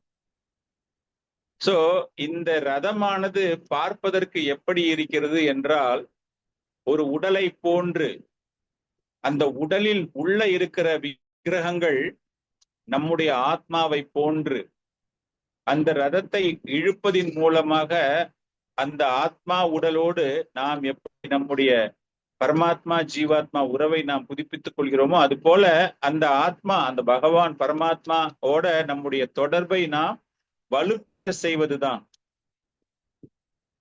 அந்த ரதம் புறப்படும் போது அந்த ஒரியா உடைய அரசர் சைத்தன்ய மகாபிரபு காலத்துல பிரதாப் ருத்ரா அந்த அரசருடைய மிகப்பெரிய ஒரு அருமையான லீலைகள். அவர் வந்து பகவானுடைய அந்த ரதத்தின் முன்னாடி ஒரு தெரு பெருக்கிறவன் மாதிரி அந்த அந்த இடத்த கிளீன் பண்றதை பார்த்த உடனே மகாபிரபுக்கு அவர் மீது அவ்வளவு ஒரு கருணை ஏற்படுகிறது. இவ்வளவு பெரிய ஒரு மகாராஜா பகவானுக்காக சேவகம் செய்தார். தன்னுடைய அந்தஸ்தை எல்லாமே பார்க்காம பகவான் உடைய ஆலய பணியில் பகவானுடைய ரதம் புறப்படும் பொழுது பகவானுடைய யாத்திரை துவங்கும் போது அந்த இடத்தை சுத்தம் செய்கிறார். So his humbleness, down to earth personality இல்லையா, அந்த மாதிரி அந்த அந்த ஐதீகம் இன்றும் தொடர்ந்து கொண்டிருக்கிறது. இப்போ நீங்க போய் பாத்தீங்கன்னா கூட நாளைக்கு அந்த ரத யாத்திரை ஆரம்பிக்கிறதுக்கு முன்னாடி அந்த ராஜ வம்சத்தை சார்ந்தவர்கள் அந்த இடத்தை தூய்மைப்படுத்தி அந்த ரதம் புறப்பட்டு குண்டிச்சாவிற்கு செல்லும். நம்ம எல்லாமே பார்த்தாச்சு. குண்டிச்சால வந்து எப்படி சிறப்பாக நிகழ்ச்சிகள் நடைபெறுகிறது. அதன் பிறகு வந்து ஹெரா பஞ்சமி அப்படிங்கிற விஷயம் எல்லாமே நம்ம இதுக்கு முன்னாடி செஷன்ல பார்த்திருக்கோம். சோ நம்ம இன்னைக்கு வந்து இந்த ரதம் எப்படி செய்யப்படுகிறது, எப்படி வந்து பகவான் அதுல ஏத்திருக்காங்க அப்படின்னு பார்த்திருப்போம். இப்போ சைத்தன்ய மகாபிரபு காலத்துல இந்த ரத யாத்திரை நிகழ்ச்சி எப்படி சிறப்பாக நடந்தது அப்படிங்கிற ஒரு விஷயம் கிருஷ்ணதாச கவிராஜ கோஸ்வாமி அவர்கள் இந்த ஒரு பர்டிகுலர் சாப்டரை எழுதும் பொழுது அவர் செய்யக்கூடிய ஒரு மிகப்பெரிய ஒரு பிரார்த்தனையாக அவர் என்ன சொல்றாரு அப்படின்னா, ஜெய ஸ்ரோதகனா சுனா கரி ஏகா மனா ரத யாத்ராவை நித்திய பிரபூர பரம மோகனா. சைத்தன்ய மகாபிரபுக்கு என்னுடைய மனமார்ந்த மகிமைகள். இந்த விஷயத்தை எவர் ஒருவர் கேட்கிறார்களோ, சைத்தன்ய மகாபிரபு நாட்டியமாடி ரத யாத்திரையின் முன்பு, ஜெகநாதர் ரத யாத்திரையின் முன்பு நாட்டியமாடி எப்படி விமர்சையாக இந்த நிகழ்ச்சியை கொண்டாடினாரோ, இதை எவன் ஒருவன் கேட்கின்றானோ, ரத யாத்திரையில் மகாபிரபு பங்கேற்ற லீலைகள் எவன் ஒருவன் கேட்கின்றானோ அவன் ஆனந்தத்தில் தாண்டவம் ஆடுவான். மகாபிரபு எப்படி ஆனந்தத்தில் தாண்டவம் ஆடினார் என்ற பல்வேறு வகையான லீலைகள் குறிப்பிடப்பட்டிருக்கிறது. இதை அனைவருமே கவனமாக கேளுங்கள். பகவானினுடைய கருணையை பெறுங்கள். உங்களுடைய கருணை அப்படிங்கிற மாதிரி இவர் பிரார்த்தனை ஸ்லோகத்தோட தான் அவர் ஆரம்பிக்கிறார் எழுதும் போதே.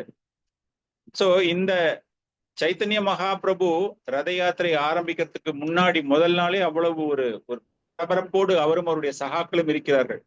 அவருடைய சகாக்களோடு அவர் விடிய காலையில எழுந்து ஸ்நானம் செய்து ரொம்ப அப்படியே ஆர்வமாக, இது சொல்ல போனா அப்கோர்ஸ் சைத்தன்ய மகாபிரபு பீரியட்ல வந்து கொஞ்சம் வேகமாக நடந்திருக்கலாம். இப்பெல்லாம் வந்து அந்த ரதம் அந்த இடத்தை விட்டு புறப்படுறதுக்கே ஒரு 11 மணி 12 மணி ஆகும். காரணம் என்ன அப்படின்னா, அந்த 3 விக்கிரகங்களையும் அந்த இடத்துல இருந்து எடுத்துட்டு வர்றதுக்கு தான் நிறைய டைம், நிறைய ரிச்சுவல்ஸ். அந்த ரதத்துக்கு அனுப்புறதுக்கு முன்னாடி பகவானுக்கு வந்து நிறைய ரிச்சுவல்ஸ் பண்ணிட்டு நியமங்கள்லாம் பண்ணி அங்கிருந்து அதை ஜாக்கிரதையாக தூக்கிட்டு வந்து ரதத்துல ஏத்தணும் இல்லையா. அதனால அது ஸ்டார்டிங்கே ரொம்ப லேட்டா தான் ஸ்டார்ட் ஆகும். சோ சைத்தன்ய மகாபிரபு தன்னுடைய சகாக்களோடு காலையிலேயே ஸ்நானம் செய்து பரபரப்பாக அவர்கள் காத்து கொண்டிருப்பார்கள். பாண்டு விஜயா, இந்த ஒரு பர்டிகுலர் செரிமனிக்கு பேர் என்னன்னா பாண்டு விஜயா. பாண்டு விஜயா அப்படின்னா அந்த பகண்டி நாட்டியம் சொல்றோம் இல்லையா, பகவானினுடைய அந்த மூல விக்கிரகம் எல்லாமே வந்து கர்ப்ப கிரகத்துல இருந்து அந்த ரதத்துக்கு ஏற்றக்கூடிய அந்த நிகழ்விற்கு பெயர் பாண்டு விஜயா. அந்த பாண்டு விஜயா அதை பார்க்கறதுக்கு அவ்வளவு பரபரப்பாக இருப்பார்கள். பிரதாப் ருத்ரா ஆல்ரெடி சொல்லியாச்சு காசி மிஸ்ரா கிட்ட, சைத்தன்ய மகாபிரபு அவருடைய சகாக்கள் என்ன கேட்டாலும் நோ கொஸ்டின்ஸ் ஆஸ்ட், அவங்க எல்லாருக்கும் முன்னுரிமை தர வேண்டும் அப்படிங்கிற விஷயம் சொல்லப்பட்டது. சோ அதனால மகாபிரபு ரொம்ப அவ்வளவு சௌகரியங்களோடு ஒவ்வொரு நிகழ்ச்சிகளையும் கண்டு ஆனந்தப்பட்டு கொண்டிருந்தார். சோ மகாபிரபுடைய ஆட்கள் அனைவருமே பாண்டு விஜயா நிகழ்ச்சி நடக்கும் பொழுது எல்லாருமே அங்க போலாம். அதை வந்து மகாபிரபுவையும் அந்த சகாக்களையும் பார்ப்பதற்காக வேற மற்ற கூட்டங்கள் அங்கு வரும்.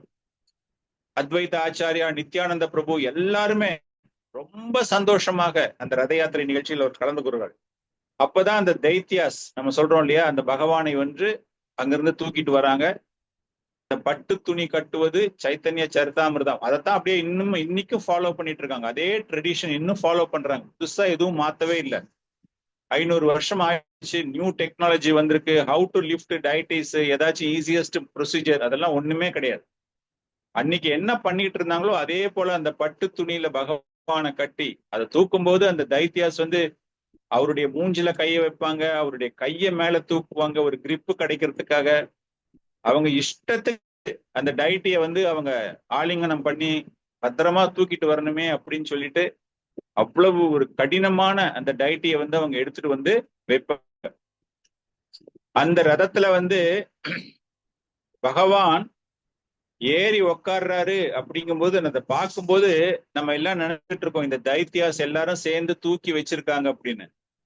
இந்த உலகத்தையே பராமரிப்பவர், அவருடைய விருப்பமின்றி அணுவும் அசையாது. அவரு ஆசைப்பட்டு வரணும். ஒவ்வொரு ஸ்டெப் பை ஸ்டெப்பா அவர் நடந்து வந்து ரதத்துல ஏறுறாரு அப்படின்னா அவருடைய ஆசை. அந்த தைத்தியர்கள் ரொம்ப வலிமை மிக்கவர்கள், அவங்கதான் தூக்கி இருக்காங்க, அவங்கதான் ஜெகநாதரை மேல வச்சிருக்காங்க அப்படிங்கிற ஒரு நினைவு யாருக்குமே கிடையாது.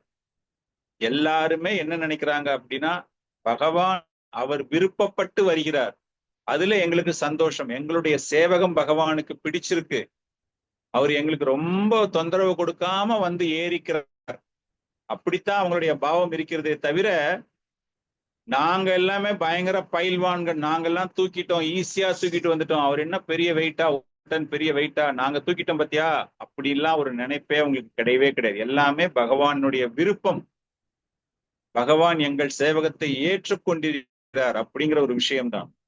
மகாபிரபு இந்த காட்சியெல்லாம் பார்க்கும்போது பரவச நிலையை அடைகிறார். மணிமா மணிமா மணிமா அப்படிங்கிறார். இந்த மணிமா மணிமா மணிமா என்ன அர்த்தம் என்றால், நம்ம வந்து எப்படி ஒரு உயர்ந்த ஸ்தானத்தில் இருப்பவர்களுக்கு மரியாதை தர வேண்டும், his holiness, his highness, his divine அப்படின்னு நம்ம சொல்றோம் இல்லையா, அந்த மாதிரி அந்த மணிமா மணிமா அப்படிங்கிறது ஒரிய பாஷையில் ஒரு ஆண் மகனை மிக உயர்ந்த ஒரு மரியாதையோடு அழைப்பது. பகவான் ஜெகநாதரை வந்து இவரே பகவான் தான், ஆனால் இவர் எடுத்திருக்கிற ரூபம் என்னன்னா ஒரு பக்தனாக ரூபம் எடுத்திருக்காரு இல்லையா. அவர் வந்து அவ்வளவு ஒரு சந்தோஷத்துல அந்த பகவானை வரவேற்கிறார், மரியாதை கொடுத்து, வாங்க வாங்க உங்க ரதத்துல ஏறுங்க, ரதத்துல ஏறுங்க அப்படின்னு. இதையெல்லாம் பார்த்து கொண்டிருக்கக்கூடிய பிரதாப் ருத்ராக்கு அவ்வளவு சந்தோஷம், ஆனந்தம். சந்தனம் கலந்த, மலாய சந்தனம் கலந்த, பன்னீர் கலந்த, புஷ்பங்கள் கலந்த நீரை எல்லார் மேலையும் வாரி இறைக்கிறார். இன்னைக்கு நீங்க போனீங்கன்னா இன்னைக்கும் வந்துட்டு they will sprinkle water, பெரிய பெரிய டேங்க் எல்லாம் வச்சுட்டு அந்த நேரத்துல அந்த கூட்டத்து மேல வந்து அந்த வாட்டரை ஸ்பிரிங்கிள் பண்ணுவாங்க.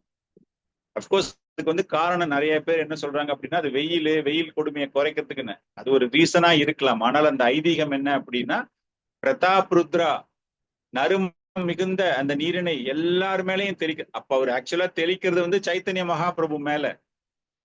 அந்த ஒரு நியமங்கள் இன்னைக்கும் வந்து அதை ஃபாலோ பண்ணிக்கிட்டே இருக்காங்க. சோ அவ்வளவு மரியாதை உள்ள ஒரு நிலையில் உள்ள அந்த அரசன் இந்த மாதிரி ஒரு சர்வீஸ்ல எல்லாம் என்கேஜ் பண்ணியிருக்காரு தன்னை. அவ்வளவு ஒரு சாதாரணமான ஒரு சேவகம், எல்லார் மேலேயும் வந்து நறுமண நீரை தளிக்க வேண்டும் அப்படிங்கிறது வந்து அவர் யாராவது ஒரு அசிஸ்டன்ட் கிட்ட கொடுத்து பண்ண சொல்லியிருக்கலாம். ஆனா அவரே தன்னுடைய கைப்பட எல்லாரும் செஞ்சு அந்த இடத்தை சுத்தப்படுத்தி பெருக்கி, இதை பார்த்து சைத்தன்ய மகாபிரபுக்கு ஆனந்தம், பரமானந்தம். சோ அந்த இருவருக்கும் ஏற்படக்கூடிய அந்த ஒரு தொடர்பு வலுப்பெற்று கொண்டே இருக்கிறது. அதே போல அவர் என்ன பண்றாருன்னா, சைத்தன்ய மகாபிரபு அவருக்கு வர்ற மாலைகள், பகவான் இது ராஜா அவருக்கு கொடுக்குற மாலைகள், அந்த இடத்துல பாண்டாக்கள் அவருக்கு கொடுக்குற மாலை, எல்லா மாலையும் அவர் எடுத்து அந்த சந்தன குழம்பு, சாண்டல்வுட் பேஸ்ட் இல்லையா, அந்த பல்ப், அதெல்லாம் எடுத்து அவருடைய கையாலேயே எல்லாருக்குமே தடவி விடுகிறார். ஸ்வரூப தாமோதரா, ஸ்ரீவாஸ் தாக்கூரா எல்லாருக்கும் அவருடைய கையால அந்த மரியாதைக்குரிய மாலைகள் தரப்படுகின்றன. அவங்க உடம்புல எல்லாமே வந்து அதெல்லாமே போடுறாரு. அந்த மாதிரி நிறைய பேர் அங்க நிக்கிறாங்க. பரமானந்த புரி நிக்கிறாரு, பிரம்மானந்த பாரதி, நித்யானந்த பிரபு, அத்வைத ஆச்சாரியா, எல்லாருமே புறப்பட்டு ரதம் புறப்படும் போது 4 குழுக்களாக பிரிக்கிறார் சைத்தன்ய மகாபிரபு. என்ன பண்றாருன்னா, இதுதான் ரொம்ப அற்புதமான ஒரு நிகழ்ச்சி. சைத்தன்ய சரிதாமிரதத்துல ரத யாத்திரை போகும்போது அவ்வளவு அற்புதமாக நடக்கக்கூடிய விஷயம். அந்த 4 குழுக்களாக பிரித்து ஒவ்வொரு குழுவிலையும் 2 பேர் மிருதங்கம் வாசிக்கக்கூடியவங்க. தோல்னு சொல்றோம்ல நம்ம இப்போ வாசிக்கிறோம்ல, அந்த மாதிரி மிருதங்கம், அந்த மிருதங்கம் வாசிக்கக்கூடிய மக்கள். சோ கிட்டத்தட்ட 8 பேரு, ஒவ்வொரு குழுவிலும் 8 பேரு. சோ எல்லாருமே வந்து கீர்த்தனம், சங்கீர்த்தனம் பாடிக்கொண்டு அந்த இடத்துல இருந்து அவங்க அப்படியே ஒவ்வொரு குழுவிற்கும் ஒரு தலைவரை அவர் நியமிக்கிறார், ஒரு லீடர் மாதிரி, டீம் லீடர் மாதிரி. இது இல்லாம 3 கிராமங்களிலிருந்து முக்கியமான நபர்கள் வருகிறார்கள். காண்டா அப்படிங்கிற ஒரு பிரதேசம், பூரி பக்கத்துல இருக்கிற ஒரு கிராமம் காண்டா. அதே போல சாந்திப்பூர்ல இருந்து அத்வைத ஆச்சாரியா, குலீனா கிராமா அப்படிங்கிற இடத்துல இருந்து ராமானந்தராய் அண்ட் சத்யராஜ், ராமானந்தராய் நமக்கு தெரியும் இல்லையா, அவரும் சத்யராஜ் அவர்களுடைய தலைமையில் இந்த 3 குழுக்கள். சோ கிட்டத்தட்ட ஒரு 7 பார்ட்டிஸ், 7 குழுக்கள். அதுல 2 பேர் வந்து மிருதங்கம் வாசிக்கிறவங்க, மற்றவர்கள் எல்லாமே நாட்டியம் ஆடக்கூடியவர்கள். டோட்டலா மொத்தம் 8 பேர் ஒவ்வொரு குழுலையும், இன்க்ளூடிங் தட் மிருதங்கம் வாசிக்கிறவங்க. சோ 7x2ன்னா 14 மிருதங்கங்கள். சத்தம் நினைச்சு பாருங்க, 14 பேரு சங்கீர்த்தனம். அவ்வளவு சிறப்பாக ஹரே கிருஷ்ண மகாமந்திரத்தை ஜபித்துக்கிட்டு மகாபிரபு ஹரி ஹரி ஹரி ஹரின்னு கையை தூக்கிக்கிட்டு எல்லா புகழும் ஜெகநாதருக்கே, எல்லா புகழும் ஜெகநாதருக்கே அவருடைய மகிமையை பாடிக்கொண்டு அவங்க எல்லாருமே அந்த இடத்துல இருந்து அப்படியே நகர நகர நகர நாட்டியம் ஆடிக்கொண்டு அப்படியே அந்த ரதமானது நடந்து கொண்டே இருக்கிறது. மகாபிரபு வந்து அவ்வளவு பிரமாதமாக அந்த ஒரு மூடுல அவரு பல்வேறு வகையான ரசங்கள், பல்வேறு வகையான எஸ்டாட்டிக் மோமெண்ட்ஸ், ஒரு 8 வகையான சிம்டம்ஸ் நம்ம சொல்லுவோம் இல்லையா. அவருக்கு வந்து கை கால் நடுங்குவது, அப்படியே உடல் எல்லாம் வேர்வை கொட்டுவது, மயிர் பூச்செறிவது, மயக்கம் போட்டு விடுறது, கைகள் கால்கள் அப்படியே நீட்டு இழுத்துக்கிற மாதிரி ஒரு ஃபீலிங். அந்த மாதிரி பல்வேறு வகையான சிம்டம்ஸ்ல அவர் டான்ஸ் ஆடிக்கிட்டு அது பார்க்கும்போது எப்படி இருக்கு அப்படின்னா, ஜெகநாதரே ரொம்ப லைக் பண்றாராம். அந்த கீர்த்தனத்தை கேட்டுட்டு அவர் அந்த இடத்தை விட்டு நகர்ந்து வர்றதுக்கு மறுப்பு தெரிவிக்கிறார். இல்ல, நான் வந்து இந்த இடத்துலதான் இருப்பேன், நான் போக மாட்டேன், இந்த இடத்தை விட்டுட்டு நான் இங்கேயே தான் இருப்பேன் அப்படின்னு அப்படி நின்று அவர் கேட்டுக்கிட்டே இருக்காராம். பார்ப்பதற்கு ஜெகநாதர் முதல்ல போறாரா, மகாபிரபு பின்னாடி வராரா, இல்லைன்னா மகாபிரபு நாட்டியம் ஆடுவதை கேட்டுக்கொண்டு பகவான் பின்னாடி வராரா அப்படிங்கிற ஒரு விஷயம். அவ்வளவு சிறப்பாக அந்த நாட்டியம் ஆடிக்கொண்டு பகவான் அந்த கீர்த்தனம் செய்து கொண்டு நடக்கிறார்கள். அந்த ரதமானது குண்டிச்சாவை நோக்கி சென்று கொண்டிருப்பது. இந்த ரத யாத்திரை நிகழ்ச்சி அவ்வளவு எளிமையாக எல்லோராலும் புரிந்து கொள்ள முடியாது அப்படிங்கிறார் கிருஷ்ணதாஸ் கவிராஜ். ஒரு பர்டிகுலர் ஸ்லோகத்தை எழுதும் போது இது அவ்வளவு சீக்கிரமா எல்லாராலையும் புரிஞ்சிக்க முடியாது. இந்த ஒரு மகிமை, இந்த ஒரு சிறப்பு, மகாபிரபுவுடைய பாவங்கள், ஜெகநாதர் வந்து ரதம் நகராம அங்கேயே நிக்கிறது, அதுக்கான காரணங்கள் என்ன அப்படிங்கிறதுலாம் இதெல்லாமே யாராலையுமே அவ்வளவு சீக்கிரமாக புரிந்து கொள்ள முடியாது. இந்த மாதிரி 7 குழுக்களாக பிரிந்து ஒவ்வொன்றுமே ஆடிக்கிட்டே இருக்கும்போது தன்னை விரிவங்கப்படுத்தி கொண்டு மகாபிரபு ஒவ்வொரு 7 குழுவினரோடு அவரும் அங்க இருந்து ஆடுவது போல தோன்றுகிறது. இதெல்லாம் அவ்வளவு சீக்கிரமா மற்றவர்களுக்கு எல்லாம் கண்ணுக்கு தெரியாது. ஆனால் நித்யானந்த பிரபு, அத்வைத ஆச்சாரியர் அவங்க எல்லாம் வந்து 7 உருவங்களையும் பார்க்கிறார்கள். அங்க டான்ஸ் ஆடுற ஒவ்வொருத்தருக்கும் ஒரு ஃபீலிங் இருக்கு, என்னோட மகாபிரபு ஆடுறாரு ஆடுறாரு ஆடுறாருன்னு. அவங்கள பொறுத்த வரைக்கும் அந்த இடத்துல மகாபிரபு இருக்கிற மாதிரி அவங்களுக்கு ஒரு எண்ணம் ஒன்று ஓடிக்கொண்டிருக்கிறது. ஆனால் 7 பேரையுமே, 7 விரிவங்கங்களையுமே நித்யானந்த பிரபு, அத்வைத ஆச்சாரியார் கண் கூட பார்க்கிறார்கள். எப்படி பகவான் 16,000 மனைவிகளோடு துவாரகையில் பல்வேறு வகையான லீலைகள், ராசலீலை நடனத்தில், ஒவ்வொரு ராசலீலை நடனத்தில் ஒவ்வொரு கோபியருமே பார்ப்பதற்கு வந்து என்னோட மாத்திரம்தான் பகவான் கிருஷ்ணன் நாட்டியம் ஆடுகிறார் அப்படிங்கிற ஒரு நினைவில் அவர்கள் ஆடிக்கொண்டிருக்கிறார்கள். அது போல இங்கு பகவான் 7 குழுக்களாக பிரிந்து எல்லாரோடையும் அவர் ஆடுறார். அவ்வளவு பிரமாதமாக இருக்கிறது. பார்ப்பதற்கு வந்து அவ்வளவு பரவசம், அவ்வளவு ஆனந்தம். இதை பார்த்து ஜெகநாதரே அதிசயத்து அப்படியே நின்னுட்டாராம், அந்த இடத்தை விட்டு நம்ம நகரவே கூடாது அப்படின்னு. அந்த மாதிரி போற நேரங்கள்ல பிரார்த்தனைகள், சைத்தன்ய மகாபிரபு பகவானை நினைத்து பகவானை பெருமைப்படுத்தக்கூடிய வகையில் பல்வேறு வகையான ஸ்தோத்திரங்களை சொல்கிறார், பிரார்த்தனைகள் செய்கிறார்கள். நமோ பிராமணிய தேவாய கோ பிராமணிய ஹிதாயச்ச ஜகத் கீத்ய கிருஷ்ணாய கோவிந்தாய நமோ நமக. நம்ம சொல்லுவோம் இல்லையா, ஆஃபரிங் பண்றதுக்கு முன்னாடி நம்ம சொல்லுவோம் இல்லையா, அது போல அவர் சொல்றாரு, என்னுடைய பரிபூர்ணமான ஒரு மரியாதைக்குரிய வணக்கத்தை பகவான் கிருஷ்ணரே, நீங்கள் தான் பிராமணர்களாக இருக்கக்கூடியவர்கள் வழிபாட தகுந்தவர், அனைவருடைய நலன் விரும்பி பசுக்களை காப்பவர், பிராமணர்களை காப்பவர், இந்த உலகம் சுகமாக இருக்க வேண்டும் அப்படிங்கிறதுக்காகத்தான் நீங்க எல்லாமே செய்றீங்க. அப்படிப்பட்ட உங்களுக்கு என்னுடைய தொடர்ந்து என்னுடைய வணக்கங்களை நான் தெரிவித்துக் கொள்கிறேன், என்னுடைய பணிவான வணக்கங்களை தெரிவித்துக் கொள்கிறேன், ஓ பகவான் கிருஷ்ணரே கோவிந்தா அப்படிங்கிறார். அதே மாதிரி வேற ஒரு பிரார்த்தனை அவர் சொல்றது, ஜெயதி ஜெயதி தேவோ தேவகி நந்தன அசௌ, ஜெயதி ஜெயதி கிருஷ்ணோ விஷ்ணு வம்ச பிரதிபகா, ஜெயதி ஜெயதி மேக ஷாமல கோமலாங்கோ, ஜெயதி ஜெயதி பிருத்திவி பாரா நாஷோ முகுந்தகா.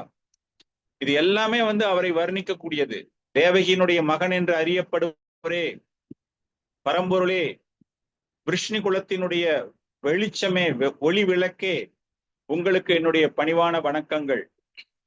உங்களுடைய உடலின் அழகு பார்ப்பதற்கு ஒரு புதிய மேகக்கூட்டம் போல தோன்றுகிறது.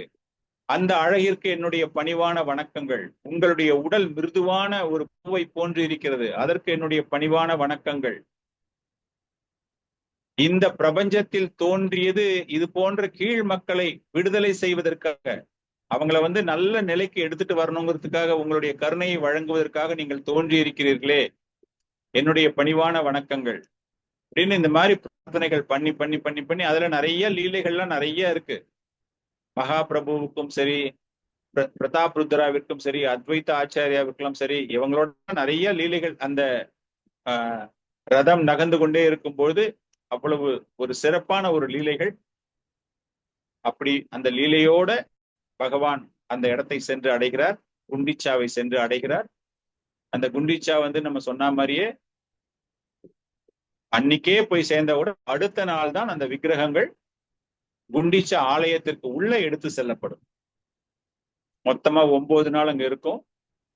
லாஸ்ட் செஷன்ல பார்த்தோம், இந்த மாதிரி பல்வேறு வகையான நியமங்கள், பல்வேறு வகையான நிகழ்ச்சிகள் செய்த பிறகு பகவான் அந்த இடத்திலிருந்து வெளியே வருவார். சோ இதுதான் வந்து இந்த ரத யாத்திரையினுடைய ஒரு சிறப்பு அம்சம். ரதம் எப்படி செய்யப்படுகிறது, அதை செய்யக்கூடிய குடும்பங்கள் எப்படி, சைத்தன்ய சரிதாமிரத்துல வந்து பகவான் சைத்தன்ய மகாபிரபு எப்படி இந்த ரத யாத்திரையில் கலந்து கொண்டார். இந்த ரத யாத்திரையில கலந்து கொள்வதற்காகத்தான் எல்லாருமே ஒவ்வொரு வருடமும் சைத்தன்ய மகாபிரபுவை பார்ப்பதற்காக வந்து இதுல கலந்துகிட்டு கிட்டத்தட்ட 1 மாசம் தங்கி இருப்பார்கள். ஏன்னா இந்த ரத யாத்திரை முடியறதுக்கே கிட்டத்தட்ட ஒரு 15 நாள் பிளஸ் உல்டா ரத யாத்திரா அதெல்லாம் கணக்குல போட்டா ஒரு 20-22 நாள். சோ 1 மாசம் ஒவ்வொரு வாட்டியும் ஒவ்வொரு வருஷமும் 1 மாதம் இங்கு தங்கி இருந்து இது எல்லாமே முடிச்சுட்டு அவங்க திரும்பி போகும்போது மகாபிரபு அவ்வளவு வருத்தமாக எல்லாரையும் வந்து வழி அனுப்பி வைப்பார்.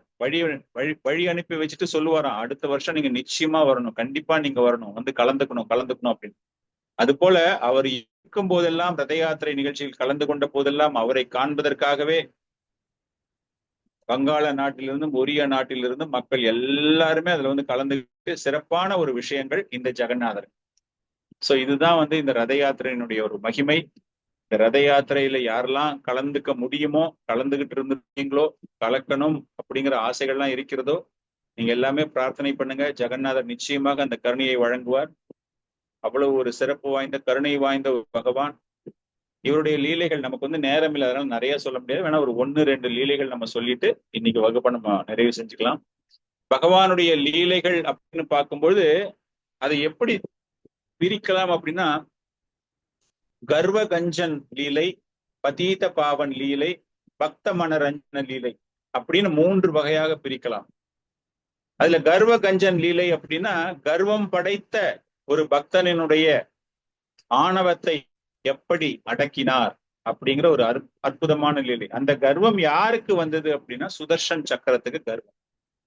அந்த சுதர்ஷன் சக்கரத்துக்கு வந்து என்ன அப்படின்னா, பகவானினுடைய வலது பக்கத்தில் இருப்பார். நீங்க இப்ப எல்லாம் நீங்க கோயிலுக்கு போய் பார்த்தீங்க அப்படின்னா இடது பக்கத்தில் தானே இருக்கிறாரு பகவான், சுதர்ஷன் சக்கரம். ஆனால் ஆக்சுவலா அவர் இருந்தது வந்து வலது பக்கத்துல. ரைட் ஹேண்ட் மேன் அப்படிம்பாங்க இல்லையா, is prime ministers right hand man அப்படிம்பாங்க. அப்படின்னா very powerful right hand man அப்படின்னா. சோ சுதர்ஷனுக்கு வந்து இது ஒரு பெரிய ஒரு கர்வத்தை கொடுக்க ஆரம்பித்து விட்டது. தலகணம் நிறைய வச்சு, நான் வந்து பயங்கரமான ஆளு, வெரி க்ளோஸ் டு ஜெகநாதர் அப்படிங்கிற ஒரு கர்வம் வருவதை பகவான் தெரிந்து கொண்டார். அப்படி இந்த கர்வத்தை நம்ம வந்து எடுக்கிறது, வெளியே எடுக்கலாம் அப்படின்னு பார்க்கும்போது அவர் என்ன பண்றாரு, சுதர்ஷன் கிட்ட சொல்றாரு பகவான், நீ வெளியே போனீங்கன்னா சவுத் சைட்ல தெற்கு பகுதியில அங்க வந்து ஹனுமான் ஒருத்தர் இருக்காரு, அந்த ஹனுமான் கிட்ட போய் சொல்லு, ராம் உன்னை கூப்பிடுறாரு, அவரை வந்து நீ பார்க்கணும் அப்படின்னு அவர்கிட்ட ஒரு குரல் கொடு, அவர் வருவார் உன்னை பார்க்கறதுக்கு அப்படிங்கிறாரு. சுதர்ஷனுக்கு வந்து அப்பவே மைண்ட்ல வந்து ஒரு சின்ன ஒரு கர்வம் வந்துடுச்சு. இது யாரு இந்த ஆளு, இவரை வந்து பகவான் ஸ்பெஷலா கூப்பிட்டு ராம் வந்து பாப்பாரு, வந்து பாருன்னு சொல்றாரு அப்படின்ட்டு இவரு என்ன பண்றாரு, சரி நம்மளுடைய பாஸ் சொல்லியாச்சு, பகவான் சொல்லிட்டாரு அப்படின்ட்டு போயிட்டு ஹனுமான் இருக்கிற இடத்துக்கு போயிட்டு, உன்னை ராமன் அழைக்கிறார் வாருங்கள் அப்படிங்கும்போது ஹனுமான் உடனே வரல. ஹனுமான் என்ன சொல்றாரு, நீ போ நான் வரேன் அப்படிங்கிறார். அவருடைய குணம் எப்படின்னா, ஹனுமானுக்கு வந்து ராமச்சந்திர பகவான் மீது ஒரு மெடிடேஷன்ல இருக்காரு அப்படிங்கும்போது அந்த மெடிடேஷன் டிஸ்டர்பன்ஸ் ஆகாத மாதிரி பார்த்துப்பார். அவரு பகவானுக்கு என்ன சேவகம் செய்யணுமோ, ராமச்சந்திர பகவானுக்கு என்ன சேவகம் செய்யணுமோ அதெல்லாம் செஞ்சு முடிச்சுட்டு தான் வருவார். அப்படிப்பட்ட ஒரு பாவத்துல இருக்கக்கூடியவர் அவர். அதனால அவர் உடனே வரமாட்டேன்ட்டார். கொஞ்ச நேரம் தாமதமாக வருகிறார். அவர் உள்ள நுழையும் போது சுதர்ஷனுக்கு வந்து ஆல்ரெடி ஒரு ஈகோ கிளாஷ், என்னை விட பெரியாள் போல் இருக்கு, ஜெகநாதரே போய் என்னை கூட்டிட்டு சொல்லியிருக்காரு அப்படின்ட்டு அவர் உள்ளுக்குள்ள நுழைய விடாத மாதிரி என்ன பண்றாருன்னா, அந்த சுதர்ஷன் சக்கரம் ரொம்ப வேகமாக 4 திசைகளிலும் சுற்றி கொண்டே இருக்கின்றன. அதனால உள்ள நுழையவே முடியாது. நுழைஞ்சதுன்னா கிழிச்சிரும், கையெல்லாம் கிழிச்சிரும். அந்த மாதிரி ஒரு பயத்தை உண்டுபடுத்தணும் அப்படின்னு சொல்லிட்டு ஒரு மாதிரி பண்ணிக்கிட்டே இருக்கும்போது ஹனுமான் வந்து கேட்கிறாரு, ஏன் இந்த மாதிரி நீ பண்ற அப்படிங்கும்போது அப்பவும் கேட்காம இன்னும் வேகமாக சுத்தும் போது ஹனுமான் உடனே ராமச்சந்திர பகவானை பிரார்த்தனை செய்கிறார்.